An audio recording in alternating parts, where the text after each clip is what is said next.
2, 1, start. So the first thing I'm going to do is pick up a piece of meat in order to become Donkey Kong. With Donkey Kong, not only can we dash, but we can also, by pressing B in the air, we can hover, which I'm using to jump from pipe to pipe, so it saves a bit of time.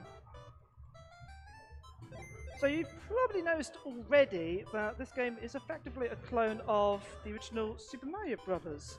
Just with a few changes, like the music is straight from Pokemon Pinball. Syntac also did this with another game they made called Spider-Man 3, where it's really ill-fitting and really dumb. The sprites are all from Donkey Kong Land. As you can see, when I dash, DK turns into Taz for some reason. So here I'm going to pop in these two armadillos, and I'm going to get them to follow me to despawn all these enemies up ahead, which make a lot of these jumps a lot easier. There are actually a few differences between this and Super Mario Bros. 1.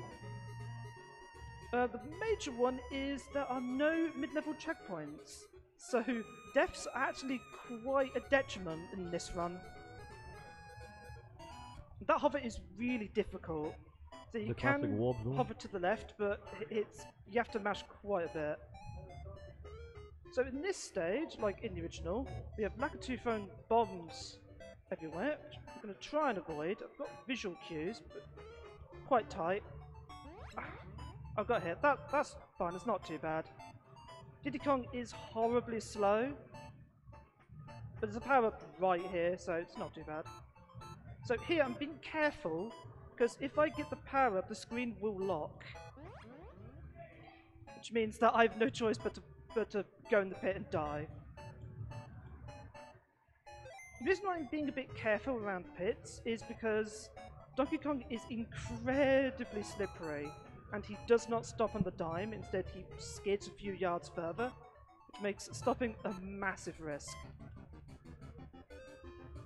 So, in this stage, normally in the 80% route of Super Mario Bros., you would bop a vine and go up to the warp zone 5, 7, and 8. But there's only one warp zone in this stage. I missed that jump. Oh well. Doesn't lose too much time. There's actually only 5 worlds in this game, which makes this level an absolute joke, because you could just go up here and ride across the entire level. So there's no reason you would ever need to play this level in either category. Also, because this is a bootleg, there are 3 different versions of this game. One of them is called Super Mario Sunshine with 2 R's, which all they do is change the title screen and introduce a very weird bug where unless you hit the flagpole at the very bottom, it'll just you will get game over, because why not?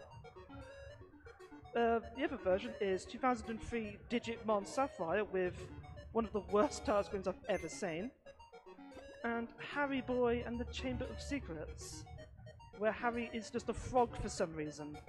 Like, it's not even explained that very well in the story, it's just, Harry's a frog now! And all these games were released on actual carts, as like Dart does have the cart for this game. I do have the cart, right now. And on the cart it actually says a journey over time and space, which makes much more grammatical sense than what's actually in the game itself. So here, this jump is quite difficult, because you have to hover part way through the jump, otherwise that hammer blow will hit you every time. So normally I hover at the start of every jump. So you probably noticed that there were some bullet bill blasters, but you haven't seen any bullet bills yet. That's because the weird thing of this game is that bullet bills take forever to fire. Which means unless you actually wait, you'll never see a bullet bill at all. Piranha plants are also different. If you're familiar with Lost levels, they act more like the red piranha plants there, where so normally in the original, if you buy a pipe, they don't come up. In this game, they do. Also, brilliant enemy placement right there. Really good. Also notice that the game lags quite a bit. It's more of an issue at the beginning of 1-2, but you also see it elsewhere as well. So in this stage, we've finally gotten to space. We finally journeyed there. But there is no time at all. It's not even mentioned, even in Warp Plus, you never see any mentions to time. We finally arrived in Yep, space. we're finally at the final stage. This is the only time in the run I grab the fire power-up, and it's just to take a hit from the fire bars. Because otherwise you have to wait, and it takes a lot of time. Speaking of which, time is when the screen goes to black after we pass the Lambado or Dracula or whatever it is. So here's the fireball you would normally have to wait for, but we just take a hit because it's a lot quicker.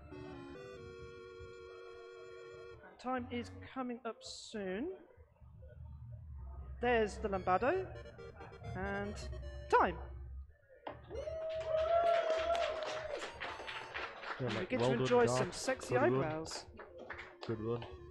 Cheers. So, like, look at that, like, amazing ending screen as well. I know, it's so amazing. They're just doing this.